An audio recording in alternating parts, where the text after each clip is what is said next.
Now, live. We'll wait a second and I'll just double check. We should see if anyone pops up to make sure that I've actually done this correctly. No, it's unlisted. Make it public.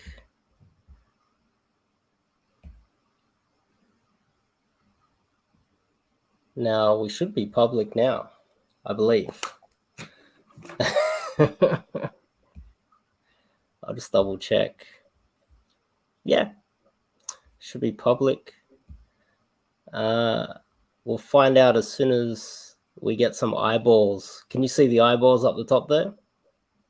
Not really, no. Okay, 0 eyeballs just yet. I'm hoping. Yep, red duster. So you guys can see us? You guys can hear us okay? We have 17 people watching now. Okay. Can you guys hear us okay? Just let us know in the chat.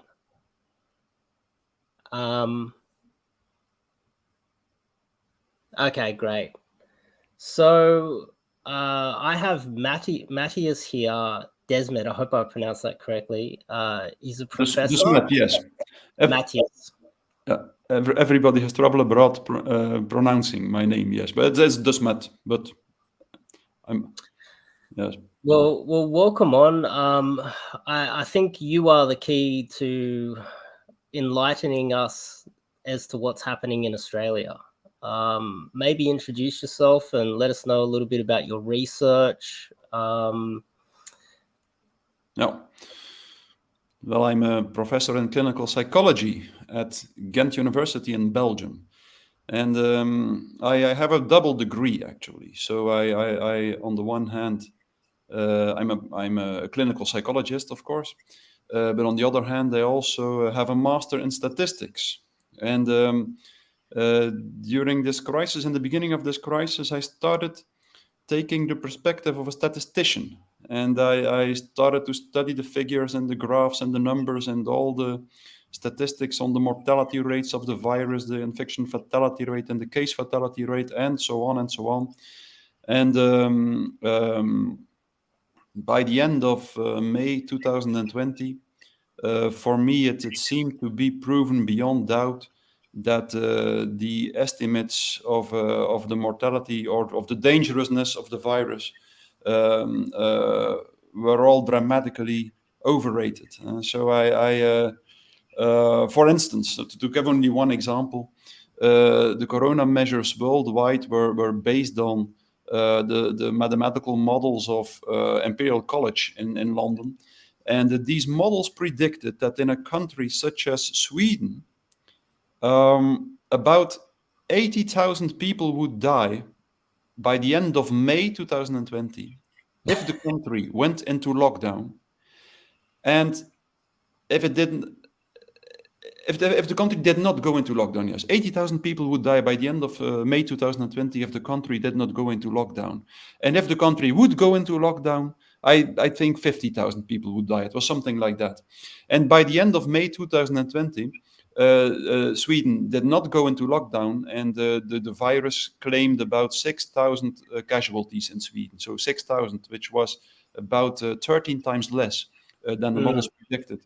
So like something that is very important for me is that at that moment you would expect that the measures would be corrected, and that people or politicians, for instance, would realize that the initial estimates of the virus were highly overrated, but they didn't. The measures continued as if the models were correct.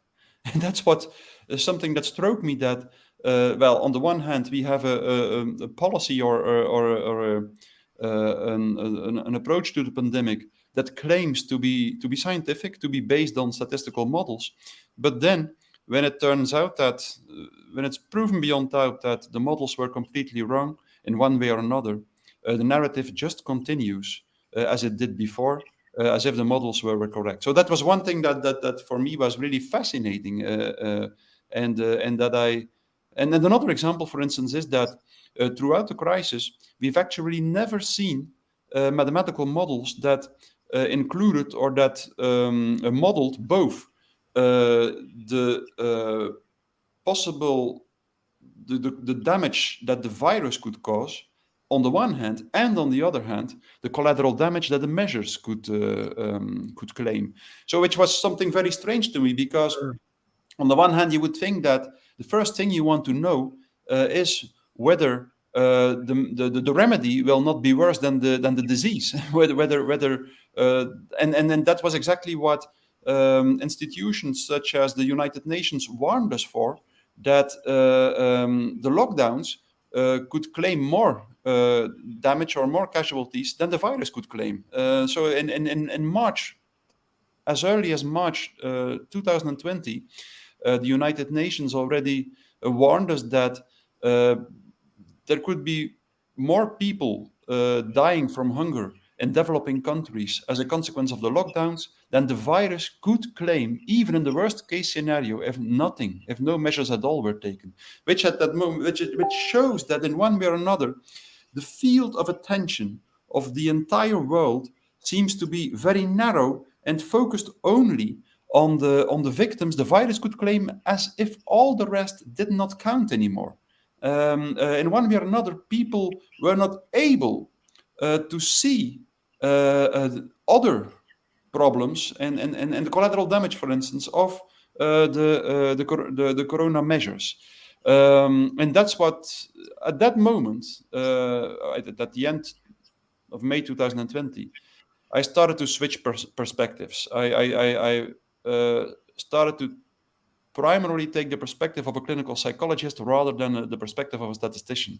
Because for me, at that moment, it was entirely clear that the crisis we were going through in the first place was a mental, psychological crisis, and not a biological crisis or a problem with the virus. Interesting, very interesting. And then so obviously, I think a lot of people are aware that there's more damage being done by the measures than by the virus. And then what did you find? What did you... Yes. So I started to think like how I could understand what was going on at the psychological level in our society and in the world. And I ended up actually at a certain moment, I understood that what was going on in the world was a large-scale process of what is usually called mass formation, so crowd formation. And crowd formation or mass formation is a specific kind of group formation that emerges in a society under very specific conditions, when four specific conditions are met. And the first of these conditions is that there should be a lot of people who experience a lack of social bond, who feel socially isolated. And there was indeed research that showed that over 50% of the people mentioned that they did not have one meaningful, good contact with someone else in the months before the corona crisis. So this first condition, this lack of social bond, is really the most important and the most central condition. And from this first condition, this lack of social bond, follows the second condition, which is that there should be a lot of people who experience a lack of meaning making in life, for whom their life seems senseless or meaningless. And that was also something that could be observed in a very straightforward way. For instance, more than 40% of the people considered their job completely meaningless. In the somewhere, I think this research was done somewhere around 2015, and things got even worse in the years after that research. So we have a lot of people with lack of social bond, a lot of people with who experience a lack of meaning making in life. And then you have the third condition, which is that there should be a lot of what psychologists often call free-floating anxiety in society, which means a lot of anxiety or psychological discontent that is not connected to a representation, which means that people experience a kind of anxiety. People feel anxious without knowing what they feel anxious for. So that's something very specific. It's a very painful psychological condition, because if you feel anxiety and you cannot connect it to a certain object or to a certain mental representation, the anxiety seems uncontrollable. It is as if you have no mental control on this anxiety. So, and that was the third condition, a lot of free-floating anxiety and a lot of psychological discontent, which was also really present in our society. In a small country such as Belgium, every year 300 million doses of antidepressants were used. 300 million doses on a population of about 11 million. So that's unbelievable, actually. What?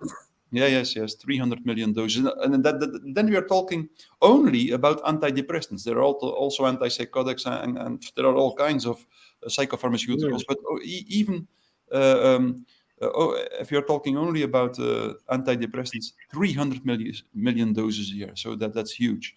And then the fourth condition is that there should be a lot of free-floating frustration and aggression. So when actually all these conditions are connected to each other, you have the lack of social bond to begin with. From the lack of social bond follows a lack of meaning making. And if people experience a lack of meaning making and a lack of social bond, they will also develop high levels of free-floating anxiety. And consequently, because the situation is very painful, or the psychological condition is very painful, also a lot of frustration and aggression that they cannot connect to something.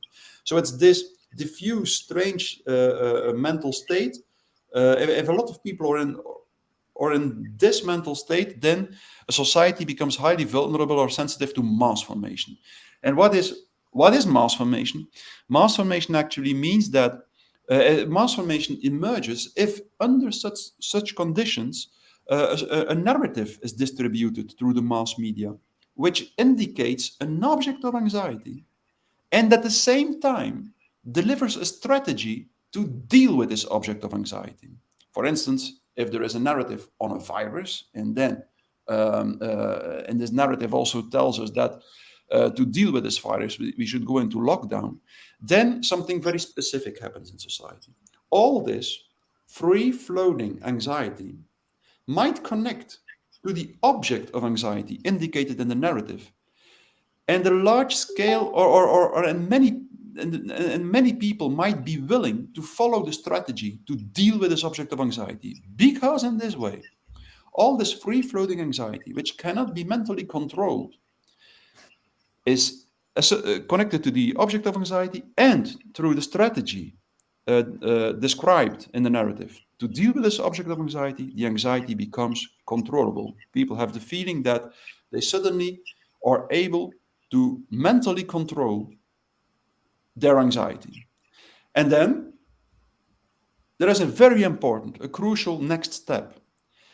If a lot of people are willing to participate in the same strategy, a new kind of social bond emerges, a new kind of solidarity emerges, and a new kind of meaning-making emerges. It is as if all people, all together, suddenly fight a heroic battle with an object of anxiety. And through this heroic battle, through this collective heroic battle, a new kind of solidarity, social bond, and meaning-making emerges in society, which is symptomatic, but still it works. It's a new kind of solidarity. And that's what you see, I think, in the corona crisis. Actually, ultimately, the reason why you have to participate in the lockdowns, in the social distancing, in the mask wearing, and also why you have to take the vaccine, is because if you don't do it, you show no citizenship, or you show no solidarity, and that's something crucial to understand. The psychological reason why people are willing to follow the narrative, to buy into the narrative, to go along with the narrative, even if it is utterly absurd or blatantly wrong. Well, the psychological reason they go along with the narrative is not because the narrative is correct. It is because it leads to this new solidarity, to this new social bond. And that, as soon as you start to understand that, you understand that a narrative can be as absurd as it wants, people will continue to buy into it, or at least a certain part of the population will continue to buy in it, about 30%. Usually not much more.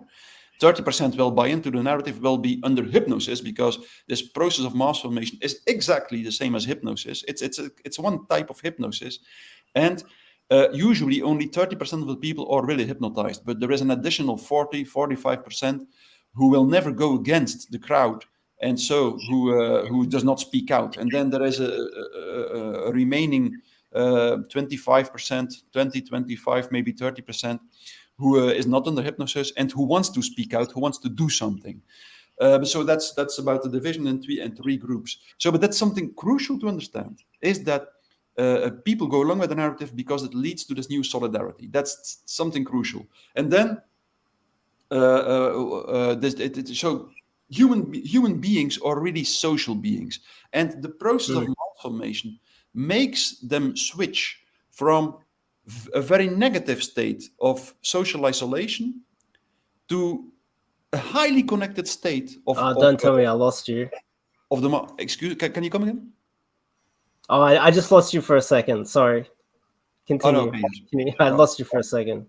Yeah. Fascinating stuff. What is happening? So that makes them switch.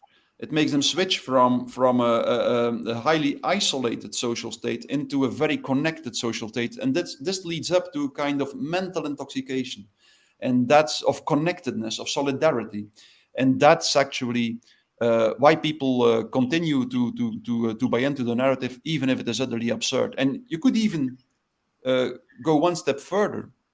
All these corona measures actually function as rituals. And what are rituals? Rituals are a kind of behavior that merely has the function of connecting an individual to a social group. And so an individual actually, by participating in a ritual, shows that that the group is important to it. And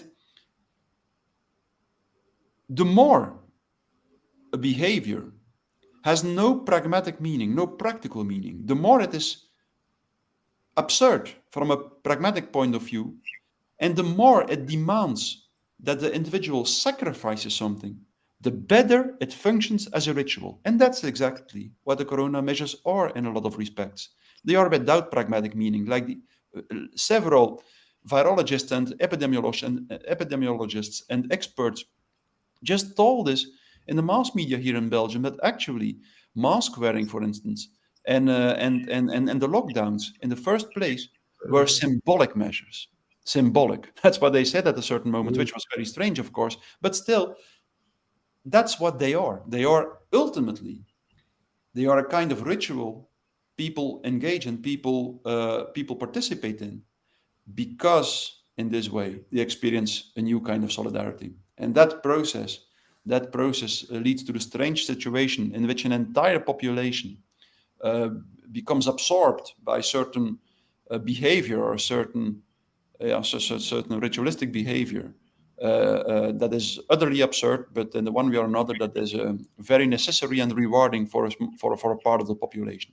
And again, it's not that much the part of the population that is really into this process is usually about 30%, and then and there is an additional 40% who just does not go against the current, and in this respect does not speak out.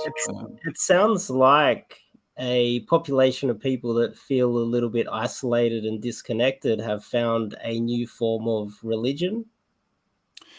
Yes, religion in a lot of respects, religion had the same function. That's true. Yes. It's a new kind of ritualistic behavior or symbolic behavior to connect them to each other. But with this difference that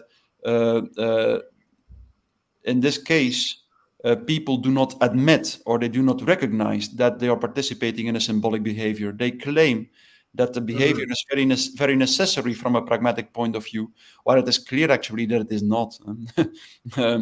You see that if you compare, for instance, the states in the US which went into lockdown to the states who did not go into lockdown, such as Florida, for instance, then you see that the differences at the epidemic, that there were not really significant differences at the level of the number of victims the virus claimed and stuff. So it seems that the pragmatic relevance and the pragmatic importance is very limited, and the symbolic importance, to the contrary, is extremely high. For you guys at home, share this video around. This is a very interesting interview that we're having a chat, really, or I'll be just letting Mattias talk here. Share it around, give it a thumbs up. Let's get this around. I think this is very important for what's happening in Australia right now. Mattias, so you had 4 things. People that some form of depression, they were on medication, they felt isolated, they didn't really like their jobs, they didn't really feel connected to society, they felt a bit of anxiety, which was also built in wherever. You're in Belgium. What were those 4 things? Are you able to identify what they are? And then as an Australian, I can try to figure out whether they connected to what we experienced here. Do you mean, do you want me to describe how these 4 conditions manifested here in Belgium? Yeah, because there might be a relation to how that has happened in Australia or anywhere else someone is watching this. Yes, well, I don't know. I think that the 4 conditions actually worldwide, almost worldwide, maybe with the exception of Africa and Southern America could be an exception as well. But worldwide, we've seen how these 4 conditions were fulfilled. Worldwide, there was many people who for whom their only social contact happened through the social media, for instance, which is not the same. It's not because you're connected on social media that you have this feeling of really a social bond with someone. That's something really different. So I don't believe it was something specific for Belgium. Indeed, in Belgium there were extremely high levels of depression and anxiety disorders. But I would be surprised if that was not the case in Australia, for instance. But I think what we notice is that actually, in one way or another, our view on man and the world, which is a highly biological reductionist and mechanistic in nature, in one way or another, worldwide led to this state of social isolation and lack of meaning making, and consequently also a lot of free-floating anxiety and free-floating frustration and aggression. So I think it's not something specific for Belgium, but it's rather a problem that could be observed worldwide. And that was also extremely important. That was also very similar to what happened in the beginning of the 20th century in the Soviet Union and in Nazi Germany, because what we've seen there is that we saw the emergence there of the first totalitarian regimes, and so which are usually referred to as Stalinism and Nazism. And what people often forget is that a totalitarian state is something radically different from a classical dictatorship, because a classical dictatorship actually is based on a very primitive and elementary psychological mechanism, which means that people are scared of a small group of people, the dictator and his regime, which they experience as very powerful, and consequently, which they obey, and so they want to accept the social contract that is imposed by the dictator to society.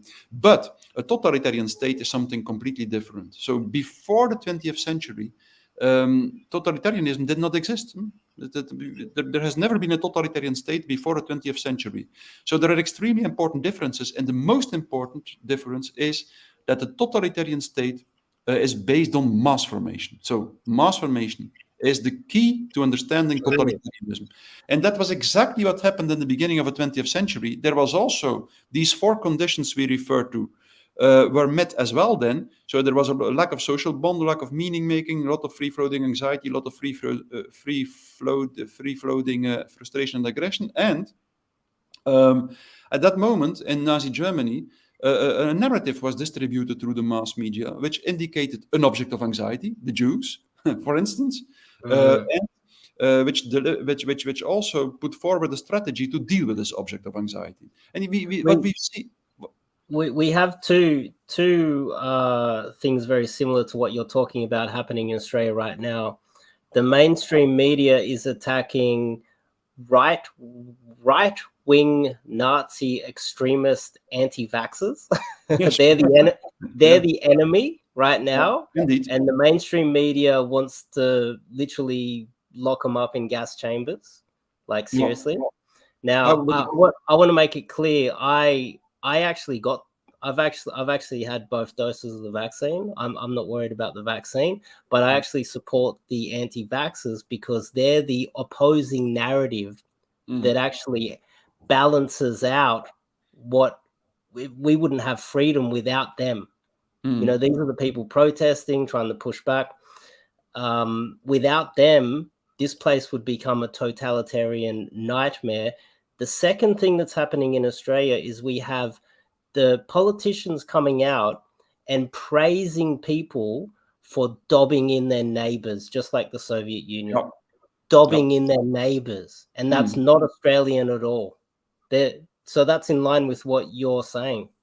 Yes, there are a lot of similarities because before a totalitarian regime emerges, there is a long period in which totalitarian thinking spreads through society. And totalitarian thinking always has this tendency to locate all evil and all problems in one small group in society, which then consequently should be destroyed or should be isolated, locked away indeed in camps and concentration camps. So, but that's the final step in the process of totalitarianization. And before that, there is a longer or shorter period in which totalitarian thinking spreads. And I think that's what we are in now, in this period where totalitarian thinking really spreads and in which people start to believe in an extremely narrow and narrow-minded kind of logics, which states that all problems actually are caused by one specific group of people, and once this small group is destroyed or locked away or isolated, then the process continues and a new group is indicated, and that's why ultimately the totalitarian system always is as Hannah Arendt, I don't know if you know her, Jewish German philosopher. Yes, I've recently discovered her. Yes, Hannah Arendt, and I've gone down the whole Alexander Solzhenitsyn. Yes, Primo Levi. Yes, I've gone down the whole totalitarian. All of these authors. Yeah. She actually says that Hannah Arendt says that in the end, a totalitarian system always becomes a monster that devours its own children, because that's something strange about totalitarianism.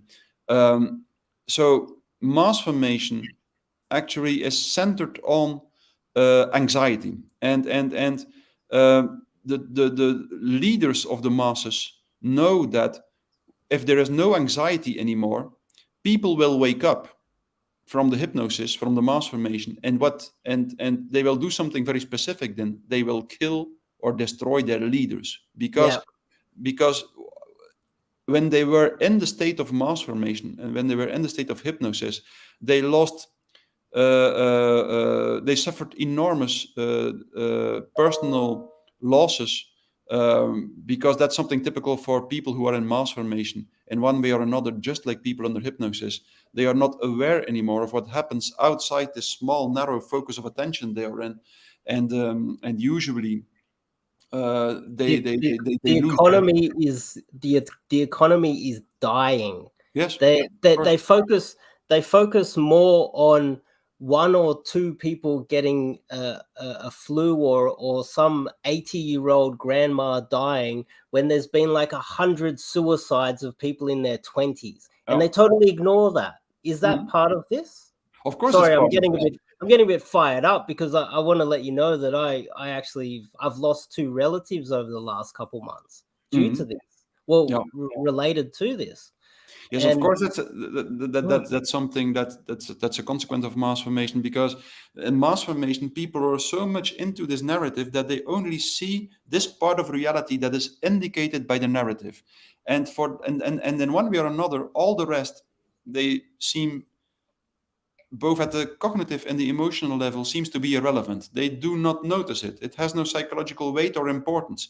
And then when the attention is focused so on a very smart part of reality, usually all kind of destructive things start to happen outside of this small part of reality. For instance, that's really a very strange aspect of mass formation, which is also very much the case in hypnosis. Like when someone is under hypnosis, and when a hypnotist focuses the attention of someone on a specific aspect of reality, then people are really insensitive to all to the rest of reality. And for instance, hypnosis is often used as a kind of procedure to make people insensitive to pain during surgical operations. There is a hospital in Belgium, for instance, where every year thousands of surgical operations happen under hypnosis. And what happens is something very simple, actually. There is someone who applies a simple hypnotic procedure to the patient, and then the surgeon can cut through the flesh of the patient. He can even cut straight through the breastbone under certain conditions, and the patient will not notice it, just because his attention is focused on this one very small aspect of reality the hypnotist focuses on. And exactly the same happens in the mass formation. Like now, people are so much obsessed by, or their attention is focused on the virus and on the possible consequences of the virus, and they do not notice that they lose everything: their economic wealth, their psychological health, their physical well-being, as a consequence of the measures. In one way or another, this does not count. This does not have a psychological impact anymore. So the only thing they see is the damage the virus could claim. So that's one very typical, specific aspect of this process of mass formation. The brain is amazing. I can't. So they focused purely on cases, protecting a few people from this virus. They want to be part of a little kind of religion or group, while the entire country burns around them. Is that really what you're saying? That's an actual psychological thing. Exactly. Wow. It was clear from the beginning. There had been, in the beginning of the crisis, there were many scientists. There many papers, academic papers were published, all showing the same. The collateral damage will be far worse than the damage that could be caused by the virus.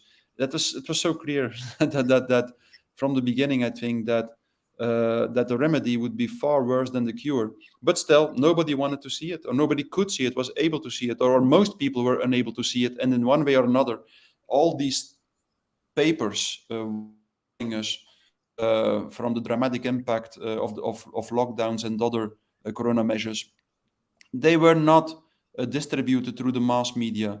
It was as if from a certain moment on, the mass media were really captured by this corona narrative, and all the rest disappeared in the darkness, and the entire population, or a major part of the population, was grasped in the same blinding process of mass formation. Yes. Yeah, it's just fascinating. That is this a closed-minded people and open-minded people? So, for instance, myself, January I was talking, because this channel's actually been dedicated to China.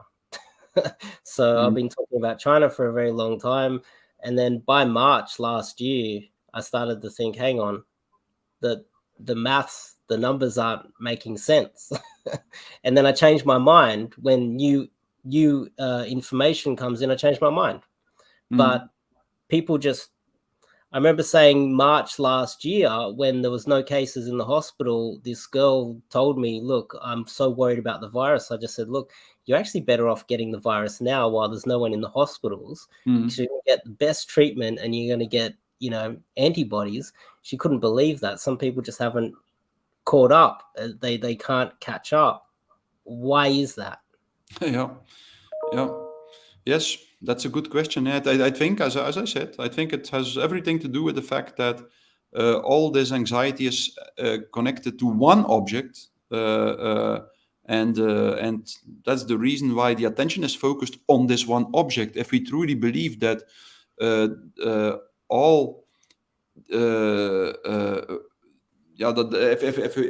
if we truly believe that the one and the most important danger is this virus, it's actually, in one way or another, it makes sense to only focus on that virus.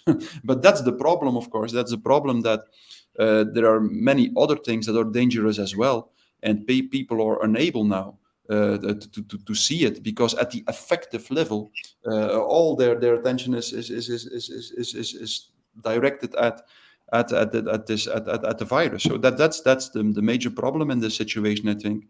And as I said, we've seen exactly the same thing happen in the Soviet Union and in Nazi Germany, and we all know what happened there. In one way or another, it was exactly the same then.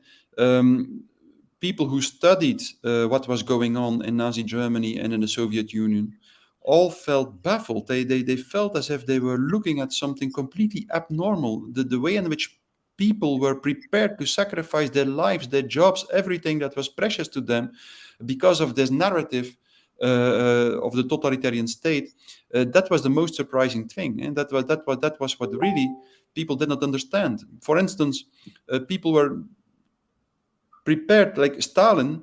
He started to by putting farmers and the aristocracy in the gulags, but then he started to destroy all kind of other groups in society. First it were the farmers, or it was the aristocracy, then the farmers, then the Jews, then the goldsmiths, and he continued with one group after the other until he finally liquidated over 50% of his own members of the Communist Party.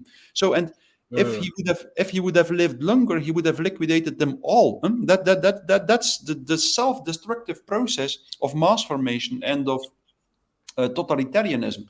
And the strangest thing was that the members of the Communist Party who were killed, they actually behaved as if they deserved to be killed. So they admitted that they were traitors and that they did all kinds of things wrong, while they actually didn't do anything wrong. So it shows how much the minds of the people were grasped in this hypnotizing, in the state of mass formation. And exactly the same applied to Nazi Germany, where we saw. So it was. We're luckily in Australia, we're not there yet. I think the majority of people that are getting locked up in quarantine, they still are pushing back. They don't like it. They don't think that they have done anything wrong. And I don't think that the protesters that are getting beaten up in Melbourne right now, they don't think that they deserve it. They still know that they know what freedom is. Yeah, indeed. We're not there yet. No, indeed. And it's extremely important that people continue to speak out. That's the most important thing. Mass formation is similar or even identical to hypnosis. And in hypnosis, someone is seized by the voice of a leader or of a hypnotist. And in the case of mass formation, by a leader of the masses. So, and that's why totalitarian leaders always make sure that every day starts with half an hour of propaganda. So they repeat, they make sure that people or confronted or hear the voice of the leader. So, and the opposite is also true. If there is a different voice, a dissident voice, that continues to speak out in the public space, the hypnosis will become less deep, and the crowd or the masses will not commit atrocities. That's what Gustave Le Bon, one of the major scholars on mass formation, wrote already in the 19th century. He said, like, if people who think differently continue to speak out, they might not be able to wake up the masses, because that's something very difficult, but the hypnosis will become less deep, and it will prevent the masses in the crowd of committing atrocities. And that's why the most important thing we can do in this situation is continuing to speak out. We have to continue to speak out. Yeah, that's great that you pointed that out, because that's what I did here. That's what I did. As soon as I realized what was going on, I just changed the icon on the channel, and then just started posting all of the insane things that have been happening in this country, because you can see it. It's very. I do have a question for you. Yes. Bud wanted to know, does a Western country need to become authoritarian government first before it becomes totalitarian as its end goal? I don't think so. I don't think so. Totalitarianism can emerge immediately from this state. Yes. Because it seemed like it would be the opposite way around from what I've read. It would be totalitarian and then eventually turn into a dictatorship with one, I don't know. What do you think? yes, well, totalitarian leaders are often called dictators, and in a certain sense, that's correct. But there is this huge difference, that a classical dictator does not. In a classical dictatorship, the population is not in a process of mass formation, or is not hypnotized, and that makes a huge difference, of course. A hypnotized population, or a population in mass formation, behaves completely different, and the process of totalitarianism is also completely different from the process of a classical dictatorship. For instance, in a classical dictatorship, usually the dictator becomes less severe and less cruel and less aggressive towards the population once the opposition is silenced. That's something very typical. Once the opposition is silenced, is excluded from public space, the dictator usually mitigates his policy, becomes less aggressive, and becomes less cruel. And in a totalitarian state, exactly the opposite happens. In a totalitarian state, once the totalitarian regime succeeds in silencing the opposition, then it starts to show its most cruel face. And that's exactly the moment. That's what was happened around 1930 in the Soviet Union, and around 1935 in Nazi Germany. It's exactly at that moment where the opposition is silenced, that the totalitarian regime starts to commit its atrocities. And that's something very typical and understandable, because at the moment the opposition is silenced, at the moment the opposition does not speak out anymore in public space, at that moment the hypnosis becomes really deep, because there is only one voice anymore in public space. Then hypnosis becomes really deep. The crowd and the masses become completely convinced that all evil and all the problems are caused by this one group who does not want to participate in a mass formation, and it becomes convinced that they have to destroy this group. And once this group is the one is destroyed, then they will pick another. They will choose another group who must consequently be destroyed as well. So that's what typically happens in a totalitarian state, which makes it completely different actually from a classical dictatorship. But that doesn't take away, of course, that very often we refer to totalitarian leaders as dictators. And in one way or another, that's true. But then we should mention that classical dictators are different from totalitarian dictators. It's more fear-based as a dictator until Yes. they have total control, and then Yes. okay. Usually a classical dictator only controls public space. So he will make sure that there is no political opposition and so on, that certain newspapers are censored and so on. But totalitarian dictatorship really also controls private life. That's a huge difference. Yeah, and that's because speaking of private life, I do have something that I would like to actually. I'll see if I can show it to you. See if I can share this. I've got some videos here that I loaded up here. What did I call it? Let's see if I can share this. Can you see that? Yes, I do see it. Can you guys at home see that as well? Leave a 1 if you guys at home can see this as well. 111. Okay, I'll just play it and hopefully you can hear it as well. Mr. Deputy Speaker. Mr. Deputy Speaker, I just wanted to make a brief comment on indulgence on the bill that's just passed the House, the Foreign Intelligence Legislation Amendment Bill. This bill was introduced this morning. It's just gone through the House this evening. Members of the crossbench were not given any briefing on this bill. We did not get an explanatory memorandum. I note that the Minister has just tabled one. I just want to put on Hansard that we've had no opportunity to consider this. Clearly the opposition has. This is an urgent bill, according to the speeches that I've just heard late into the evening just now, and I want to make it very clear that as a member of this Parliament, I've had no opportunity to consider it at all. Thanks, Mr. Deputy. Did you hear that? I did, yes. Okay, so I wanted to show you that. This is how fast these new laws were rushed through. Indeed. And I want to show you.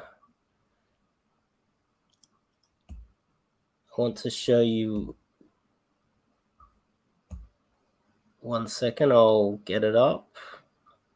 I called this the Orwellian nightmare.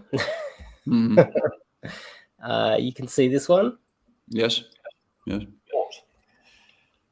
This bill introduces a data disruption warrant which enables the AFP and the ACIC to access data on one or more computers and perform disruption activities for the purpose of frustrating the commission of criminal activity. A network activity warrant to enable the AFP and the ACIC to collect intelligence on criminal networks operating online.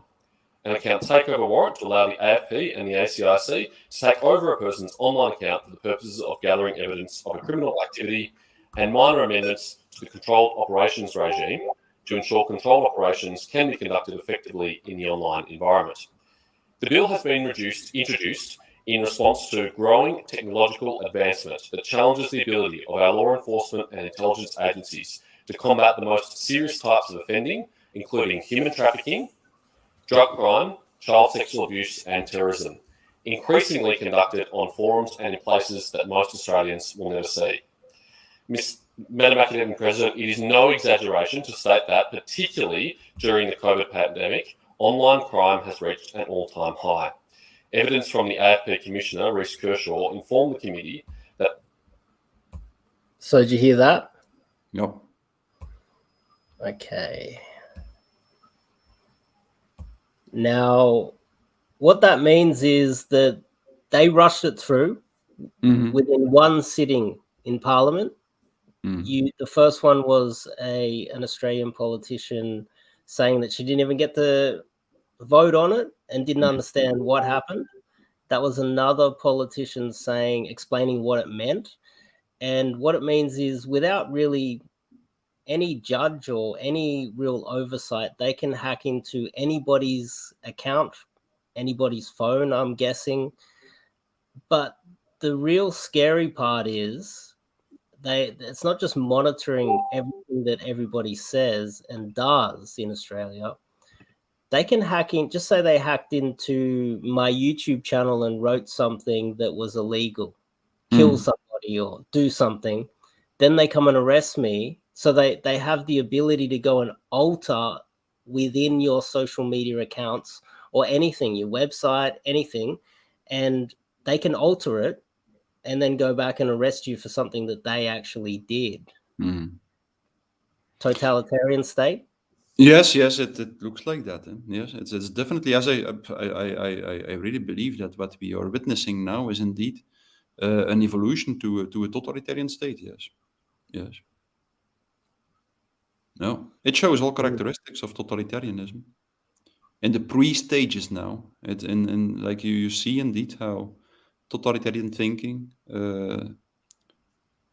emerges, and also like how governments have more and more power to interfere in the private life of individuals, as was illustrated by the video you just showed.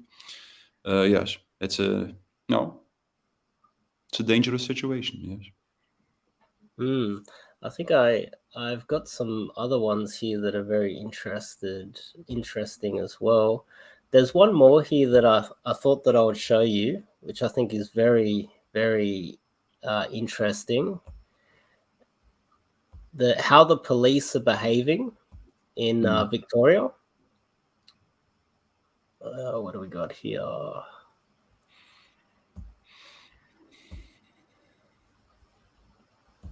You can see that? Yep.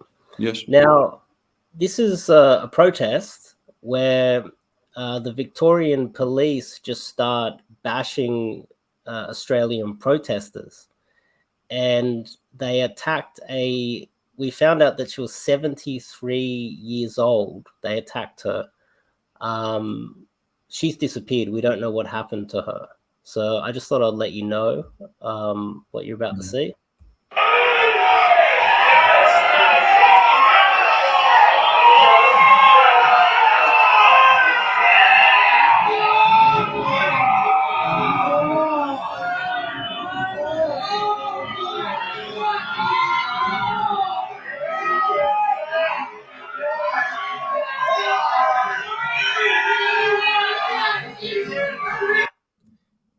Yeah, so as you can see, that lady that was on the ground, she was just there to protest, which is a inalienable right, I believe. And these two police officers in the foreground, the one on the left pushed her over, and then as soon as she hit the ground, they both sprayed her in the face with capsicum spray. The mainstream media didn't report on it. The mainstream media did nothing at all. And actually, this guy on the left, I've made him the icon for my channel because I think he needs to be arrested for what he did. But that's just one example of many. And why isn't, from your point of view, from a psychological point of view, why isn't the media, the media is backing the police on this one? Yes. Well, I think media always show the tendency to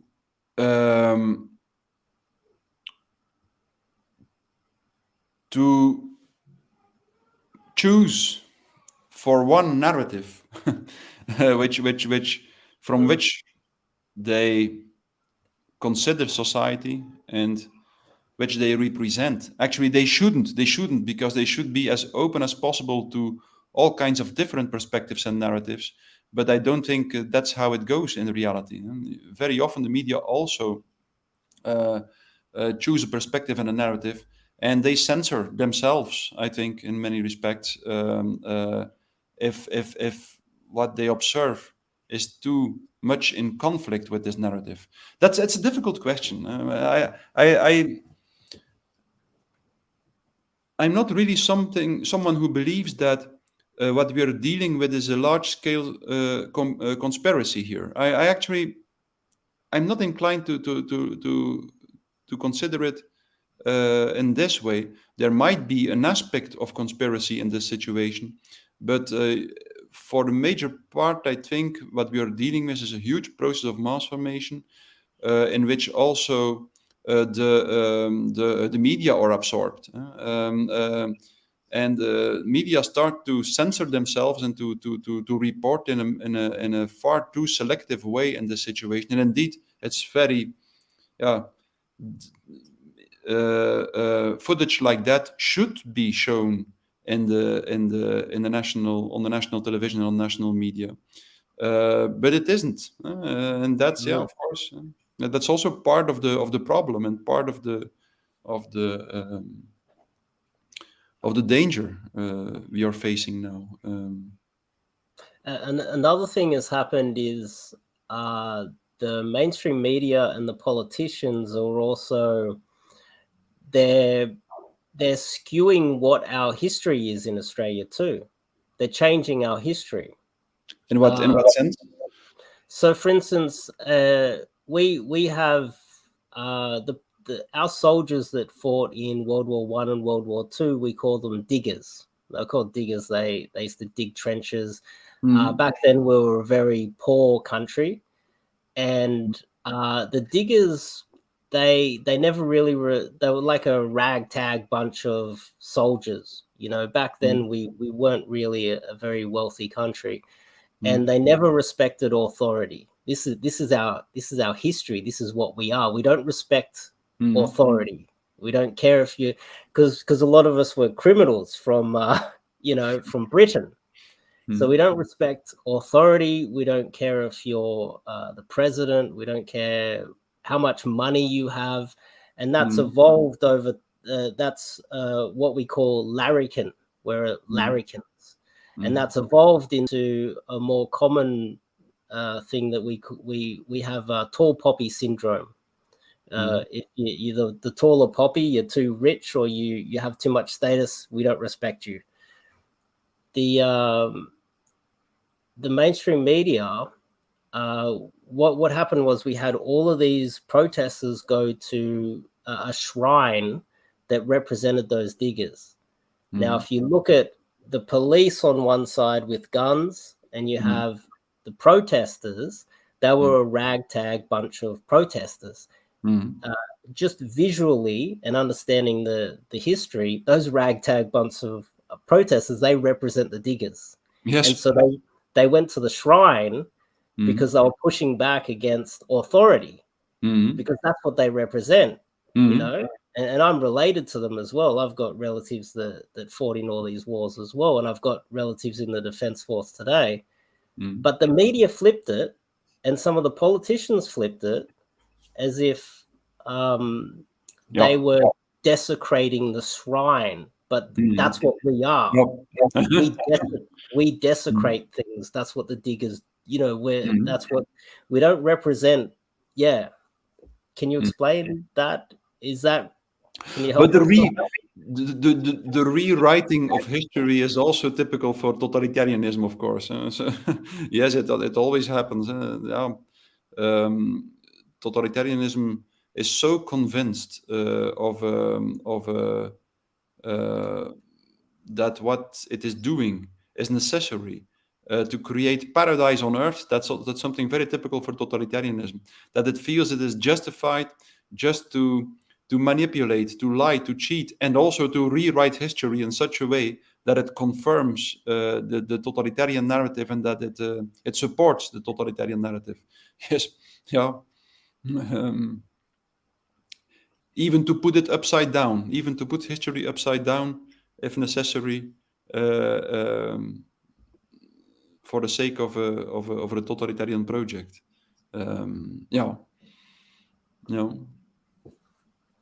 So would you argue that Australia is a totalitarian state from what you've seen and heard so far? I think it's more correct to say that there is a strong trend towards totalitarianism, but I don't know if we can talk about a totalitarian regime right now already. It depends.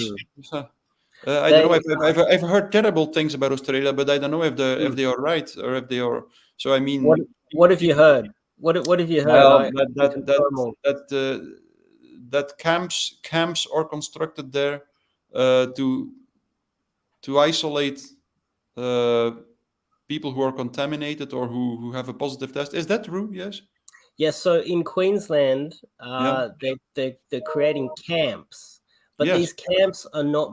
They haven't been finished yet. The camps will be finished and built in 2024. Yeah.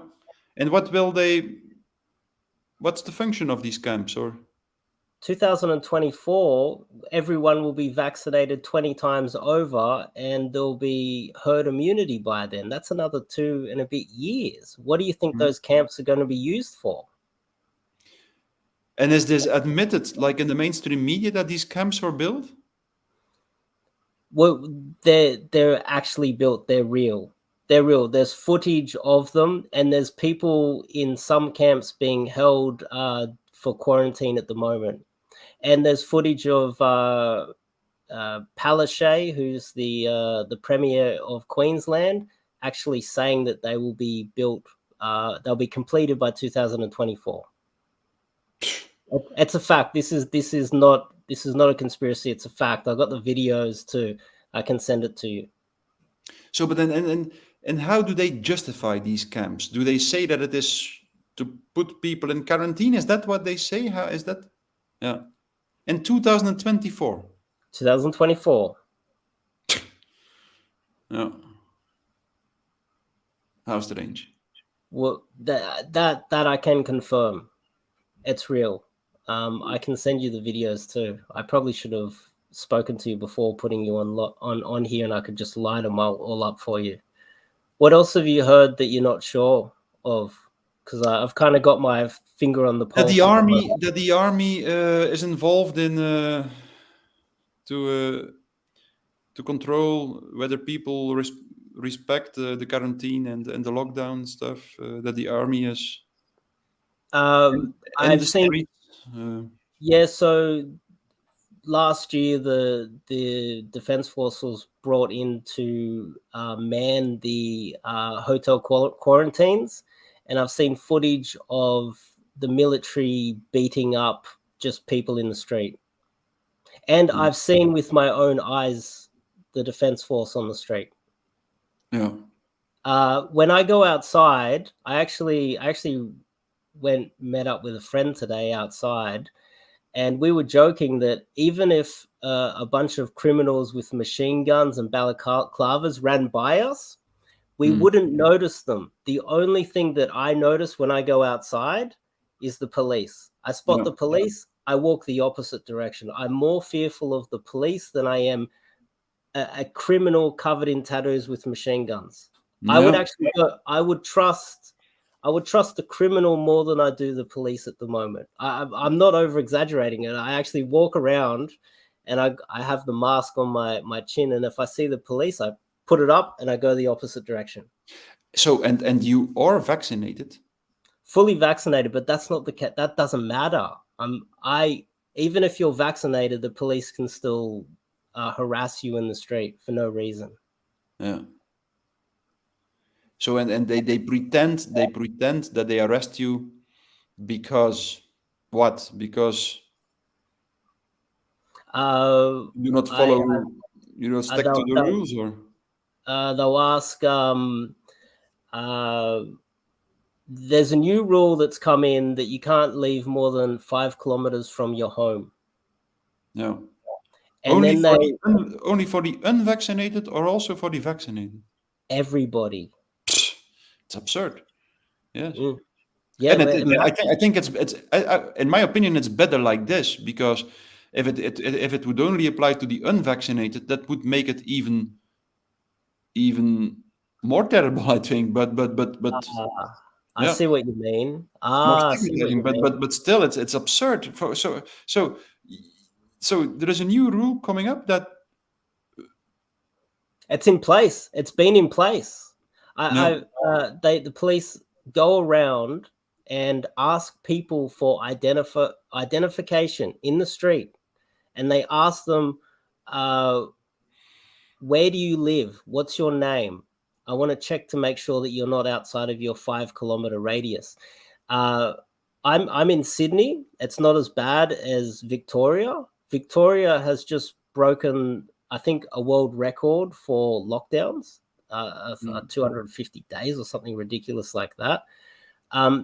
In some parts of Melbourne, for most of that time, they've only been allowed outside for 1 hour a day to do exercise. Have you heard of that? I heard something very similar. Yes. And there's a curfew. So between, I think it's like 9 a.m. and 5 p.m. or something like that. I forgot exactly what the hours were. They weren't allowed outside after 5 p.m. and up until, I don't know, 9 a.m. or something like that as well. So there's a curfew as well. So large parts of Australia are still in lockdown now. Mainly Victoria. I'm in New South Wales. New South Wales is under lockdown as well. And what they do, what Gladys Berejiklian, the leader of New South Wales, she actually just quit because she got caught being corrupt. She's under investigation for corruption. Surprise, surprise. But she kept changing the goalpost. It was, we're going to open up next month. And then it's, we're going to open up next when you hit 50%.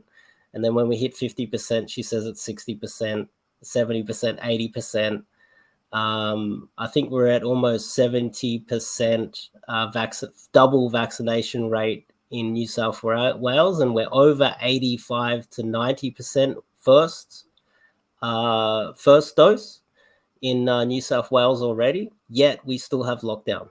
Yeah. Yeah. Okay.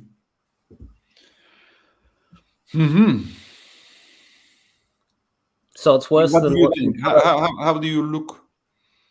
What perspective do you take on this situation? Well, how is it possible that something like that happens? You think, like,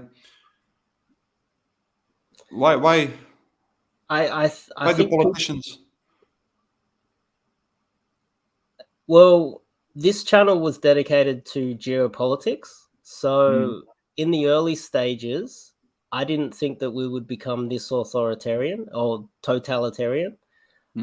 Shutting down the economy and shutting down trade in Asia, that reduces the amount of exports coming out of China, which also reduces the amount of US dollars going into China while they squeeze China. And then they pull out of the Middle East, and then they cause a ruckus over there to reduce China's access to oil.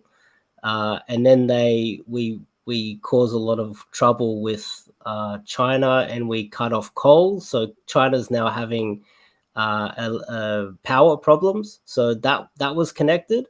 But there's another aspect to it that I didn't foresee happening, was full-on totalitarian lockdown, where they might actually start exterminating aspects of the Australian population connected to that. They're going to, I believe they're going to start seizing Chinese assets within Australia, which makes sense geopolitically. But when they start doing what they're doing right now, I think they've got to the level of, you see, they're not going to win because they've gone too far. If they start exterminating part of the population, Nazi or Soviet Union style. But the other aspect of it, I totally understood up until now. Now they've gone too far. They've lost their minds. And that's why I thought that you could shed light on that. Yes, there's always several different aspects in such a situation. Of course, you have, on the one hand, you have the mass psychological aspect, the mass formation, which explains why a lot of people are in a state of mental blindness, and why so many people go along with the narrative and buy into the narrative, even if it is absurd. But of course, there might be other things involved as well. It's hard to understand why Australian politicians, in the beginning of the crisis, there was this huge social pressure also on the politicians who they almost didn't have another option to go into lockdown, because if they wouldn't, and people died because of the virus, the population might lynch them, because they would be blamed for not having done enough. to prevent the virus to spread and so on. But of course, in this situation now, it becomes harder and harder to understand why politicians would choose to continue with this kind of lockdown policy, as they do, for instance, in Australia now. So I'm not pretending that I understand everything. And well, also, I've always been against an interpretation in terms of a conspiracy, because in my opinion, that usually is not how large-scale social dynamics emerge and are structured. But at the same time, we can never exclude that to a certain extent. Yeah.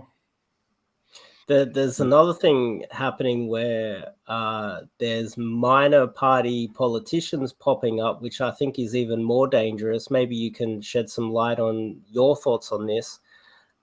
There's one guy I won't mention, but he's actually calling for, I think he's calling for the death penalty for some of the politicians that are currently in charge. Now he's starting to get some popular, he's starting to become quite popular with that idea, but I don't think that the people that follow him understand that that's a slippery slope into something worse than what we've got at the moment, a possible putting in a dictator that wants to hang our current crop of politicians. What do you think about that? Yeah. Yes.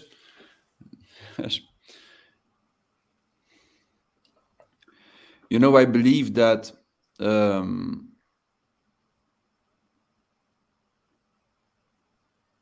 of the politicians who are in charge now indeed transgress ethical and moral boundaries, and that we should make clear that we expect justice to do its job, but that's something else than giving them the death penalty, I think. Because then that ends up, the death penalty ends up being used against other people. Yes, of course, indeed.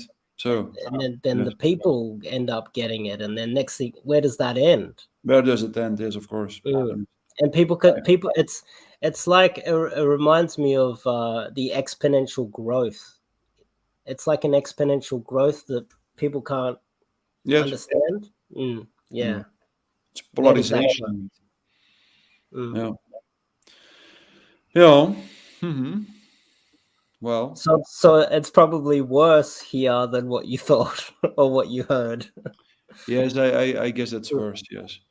Well, or at least you confirm the worst case scenario, in my opinion, and in particular the camps that are being built. Or yes, yeah, they're actually real. It's something very strange, because why would you build camps now who will be finished in 2024? It seems as if you expect that even then there will be this pandemic state. So indeed it confirms that on the one hand, this is not a temporary problem we are facing, but I knew this from the beginning. I knew from the beginning that this would lead up to permanent changes of the social structure and of the. But well, it also gives this feeling that some people are planning things on the longer term, like even for 2024 already. So that's a new element to me. Yeah, something that I did not hear before. Yeah. Well, I think you're in a safe area of the world. No, I don't know. I'm not sure. It's Probably safer. It's hard to predict, I think, what the safe places will be. Yeah. I can understand why Europe would have stronger lockdowns, because it's such Europe is overpopulated, and it's an older demographic. Yes. On average, in Australia we don't have that problem. No. We're locking down kids. We're locking down people in their 20s. We don't have that issue here. No. Which is probably too much common sense. Yes. Yes.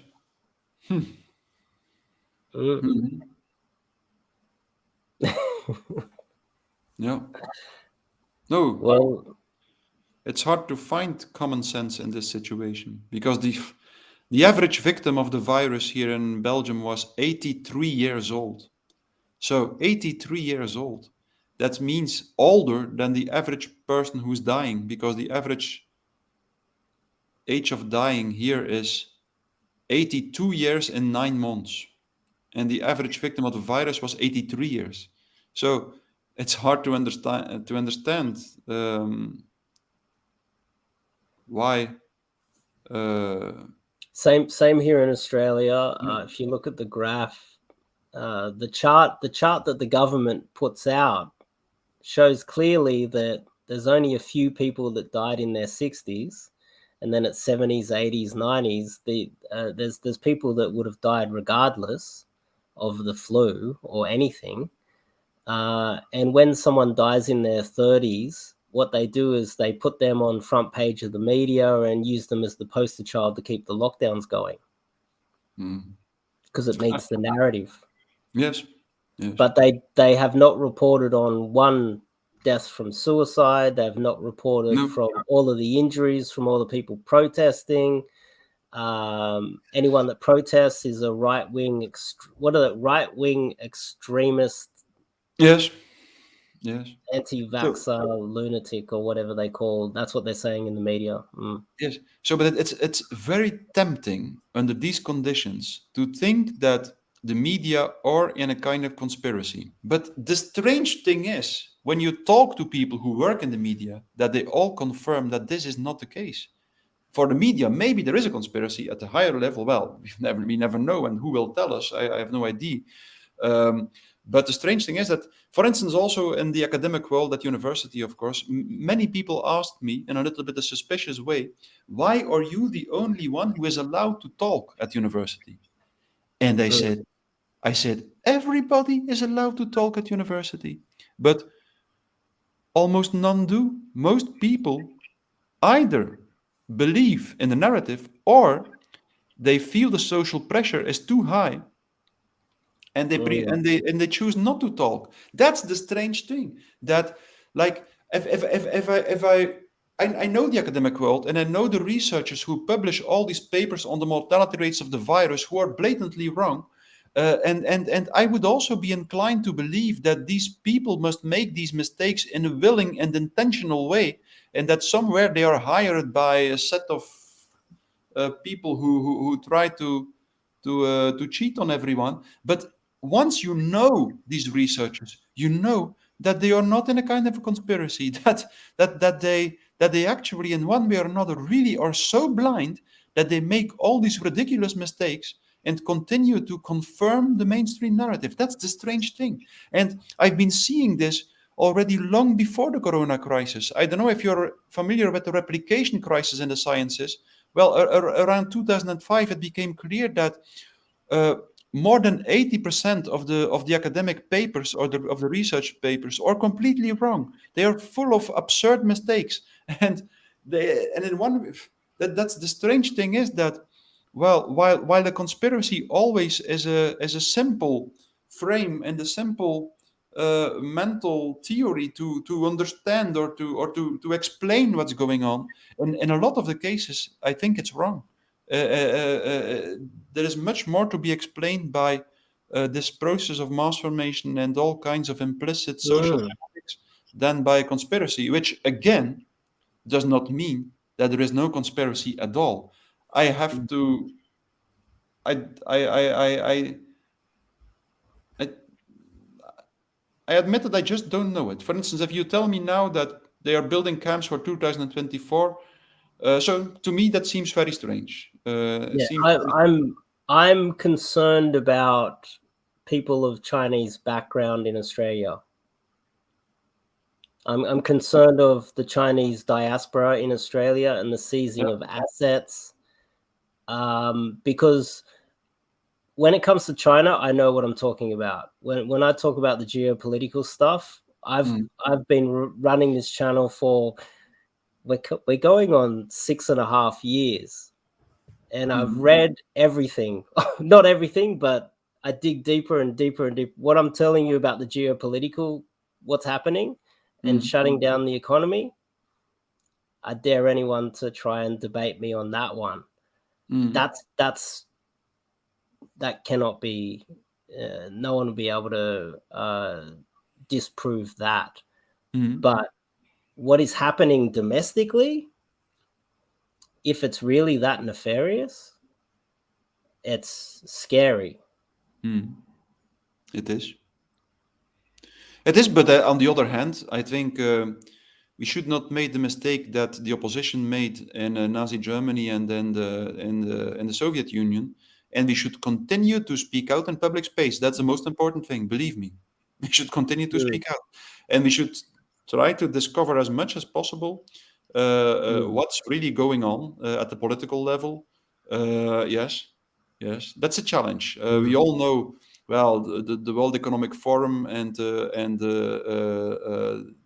role it plays. Well, I'll take this opportunity. If you guys at home watching this, if you're in Australia, make sure you keep putting out an opposing view to the mainstream narrative.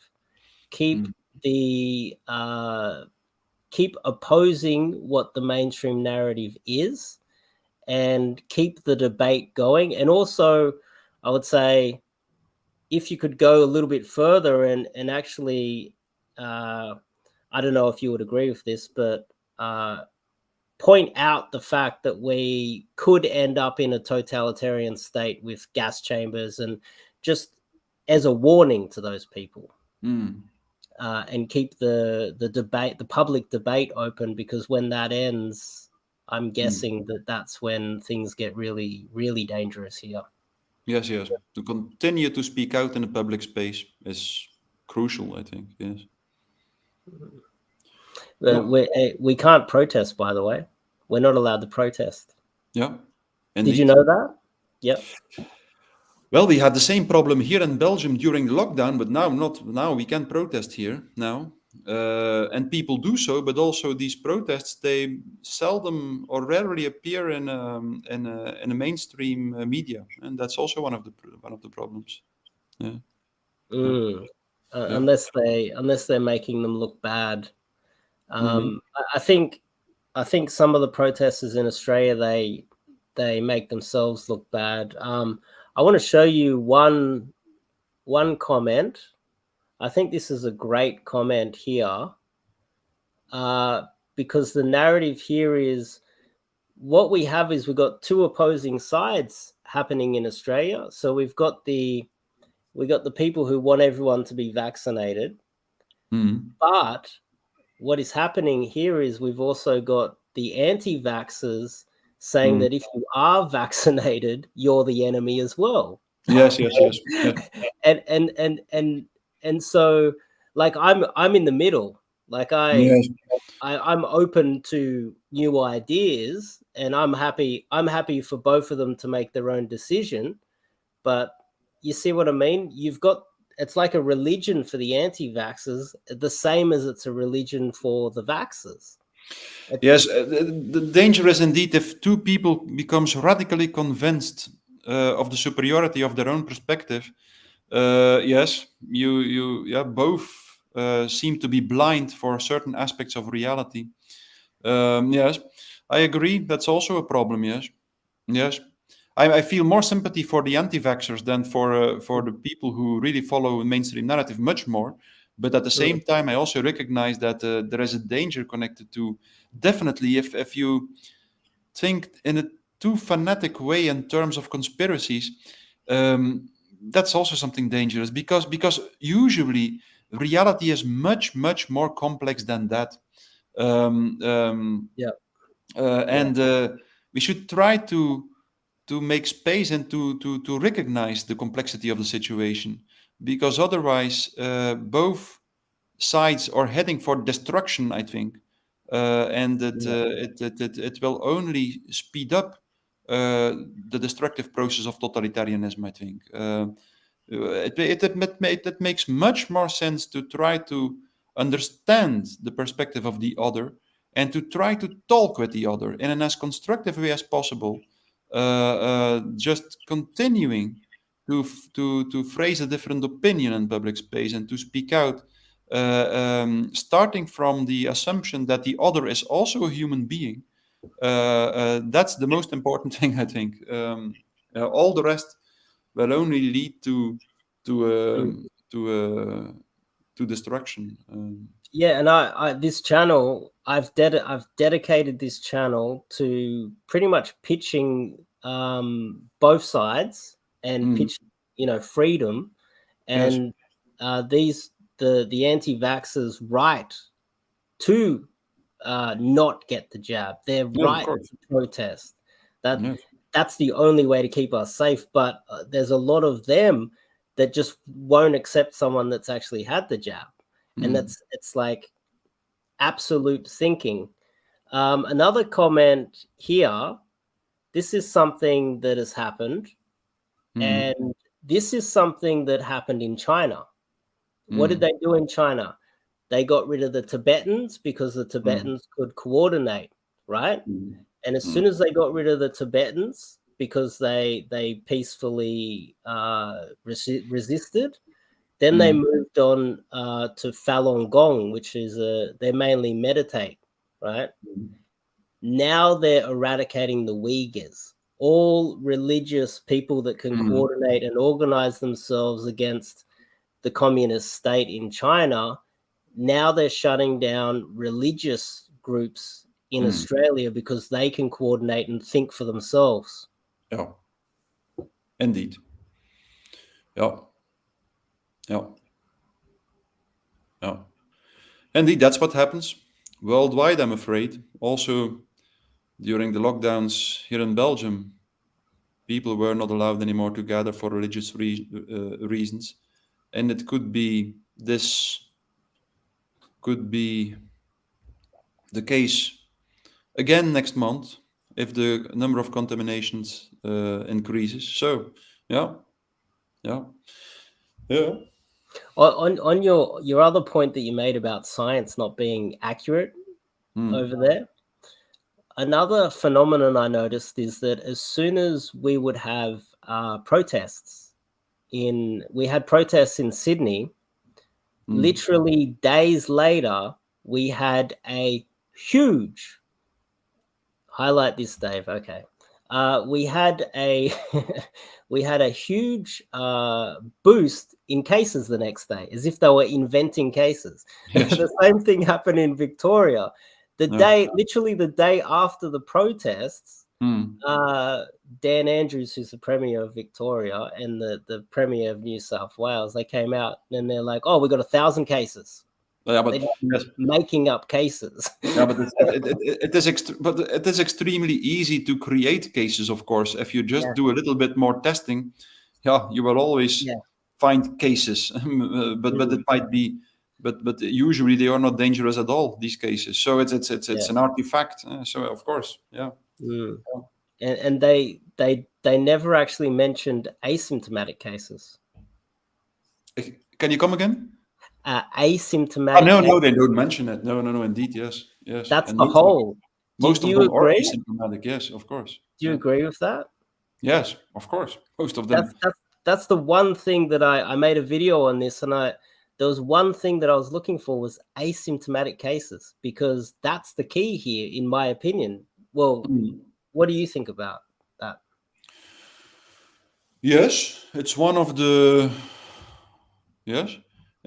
things who are almost always ignored by the dominant narrative, that indeed that most cases are asymptomatic, and that actually the more asymptomatic cases you find, the better, because it shows that the virus spreads in the population and that it does not cause harm anymore, that it does not lead to severe symptoms. So that should be the good news. Every time you find 1,000 new cases without the hospitalizations increasing or the number of people dying from the virus, that's extremely good news. But it's used in the other. It's used in the other direction. And Yeah. Dave, Mm. I will have to leave you because I see it's about Okay. 11. It's about 11:30 now, so I have a different appointment. Thanks for but- coming on. I appreciate it. Hopefully you can pump out a book. I will. It's On this- it's called The Psychology of Totalitarianism. Yes. Okay. Oh, okay. Can you send me a link and I'll put it in the description? I will send you in the middle of mid-November. The cover will be available, so maybe it's better that I send you the cover once it is available, isn't it? Okay. Yeah. Great. And if you want, you're welcome to come back on whenever.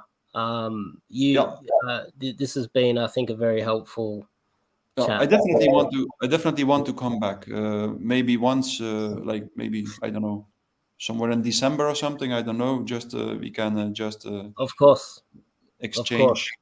I think this is very valuable to everybody in Australia. Yeah. Thanks. Because thanks for inviting me. Yeah, thanks for coming on. I guess, yeah. Sorry, guys. I could talk for the next couple of hours, but we're going to have to go. Thanks for watching, everybody. I'll end the broadcast, and thanks for coming on. Thank you very much. Thank you. Send me an email, and I'll put in the description, and I'll share it around. I will. Bye-bye. See you later, guys.